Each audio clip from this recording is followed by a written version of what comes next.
Penertiban alat peraga kampanye sebagai komitmen memastikan pilkada berjalan sesuai aturan serta menjunjung tinggi sportivitas menciptakan masa tenang yang tertib, aman, dan damai. Pemerintah kota juga akan menindak tegas bagi para ASN yang berkampanye di masa tenang.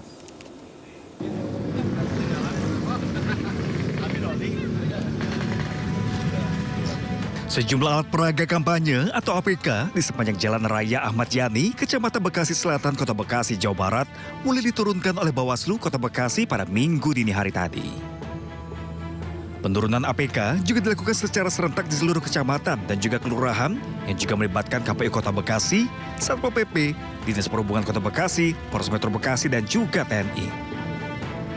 Bawaslu Kota Bekasi juga meminta kepada masing-masing calon wali kota dan wakil wali kota Bekasi untuk membantu penurunan APK yang dipasang. Untuk sementara ini APK yang sudah ditertibkan ya nantinya ditaruh di masing-masing kecamatan ya maupun juga nanti di masing-masing kelurahan. Nantinya ada jangka waktu kami juga menghimbau ke seluruh paslon ya maupun juga tim kampanye maupun juga tim sukses untuk dapat diambil ya. Ada jangka waktunya, jika tidak diambil berarti nantinya berhak ya untuk kami tertibkan ya ataupun kami musnahkan. Pemerintah Kota Bekasi juga memastikan akan menindak tegas kepada ASN Kota Bekasi yang melakukan kampanye dan mendukung salah satu paslon di masa tenang. Senantiasa mengingatkan jajaran ASN dan PKK Kota Bekasi jangan sampai ikut politik praktis. Menurut saya tentu kalau tidak ada laporan dari rekan-rekan semua yang tidak tahu, kita juga intensif sudah mengingatkan. Berarti akan menindak tegas nggak Pak ketika ada ASN ataupun pejabat Pemkot yang melakukan? Ya pasti kita tindak tegas, apalagi kalau itu sudah rekomendasi.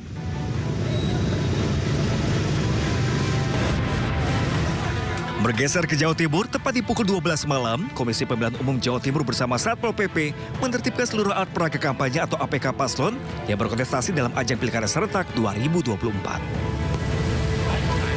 Penertiban mulai dari Jalan Panglima Sudirman menuju Jalan Darmo Surabaya.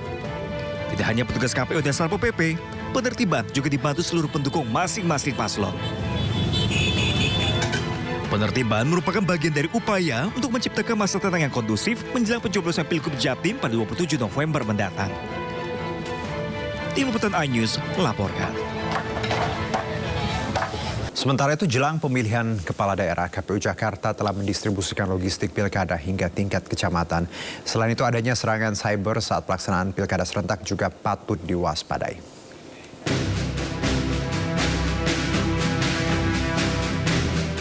Logistik pilkada berupa kotak dan surat suara hingga hari ini terus didistribusikan mulai dari tingkat kecamatan, kelurahan, serta tempat pemungutan suara hingga 1 hari jelang pemilihan. KPU Jakarta menyiapkan sekitar 14.835 TPS yang menugaskan 7 anggota KPPS di setiap TPS didampingi oleh saksi dari setiap paslon serta pemantau pemilih. Ketua Divisi Sosialisasi dan Pendidikan Pemilih dan Partisipasi Masyarakat KPU Provinsi DKI Jakarta, Astri Megatari menjelaskan, menghadapi musim hujan, KPU Jakarta juga telah melakukan sejumlah langkah antisipasi. Karena berdasarkan prediksi dari BMKG, di tanggal 27 November nanti ini diprediksi akan hujan. Sekarang pun di beberapa daerah di DKI Jakarta kita lihat sudah mulai tergenang. Nah, untuk itu kami juga sudah berkoordinasi dengan pihak BPBD terkait dengan bagaimana penanganan di lokasi-lokasi yang rawan banjir. Terutama halnya dengan nanti ada kemungkinan misalnya TPS tersebut terpaksa dipindah. Kami juga sudah memetakan lokasi-lokasi mana saja yang nantinya bisa menjadi lokasi untuk TPS-nya berpindah. Sementara itu, Asosiasi Penyelenggara Jasa Internet Indonesia atau APJII mengingatkan akan bahaya serangan siber saat pencoblosan Pilkada Serentak 27 November nanti. Kabid Keamanan Siber APJII, Ari Abdi Syalman mengatakan, serangan siber saat penyelenggaraan Pilkada Serentak nanti tidak jauh dari tren malware maupun kesalahan domain secara kualitas dan kuantitas akan bertambah. Harus memberikan literasi yang maksimal ke masyarakat, itu aja. Apalagi berkaitan dengan informasi yang sensitif. Seperti itu.